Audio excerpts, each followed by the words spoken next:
السلام علیکم ورحمۃ اللہ وبرکاتہ۔ بسم اللہ الرحمن الرحیم۔ ناظرین، آپ دیکھ رہے ہیں ہجامہ ٹی وی، آپ کا میزبان حکیم محمد اسامہ خان۔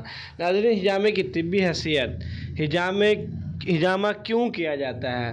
ہجامے کے معنی ہے پکڑنا، کھینچنا، اضافی غیر فاسد بلڈ کو کھینچ کر باہر نکالنا ہجامے کا نام ہے۔ ہم ہجامہ کیوں کرتے ہیں؟ کیونکہ جو خوراک ہم کھاتے ہیں اس کا کچھ حصہ جزو بدن بن جاتا ہے، کچھ حصہ فضلات کی شکل میں خارج ہوتا ہے، اور کچھ حصہ بول براز یعنی پسینے کے ذریعے، ناک کے ذریعے فضلات کی صورت میں خارج ہوتا ہے۔ کچھ حصہ جو بلڈ کی صورت میں رہ جاتا ہے، جو ورزش کے دوران نکلتا تھا کہ پسینے کے ذریعے بھی نکل جاتا تھا، لیکن جو بلڈ میں باقی جو بلڈ کے اندر فضلات رہ جاتے ہیں وہ ہجامے کے ذریعے نکلتے ہیں۔ بلڈ کے جتنے بھی امراض ہیں، blood pressure, cholesterol, uric acid, sugar, blood sugar, جتنے بھی امراض ہیں وہ اسی گندے خون کی وجہ سے ہوتے ہیں۔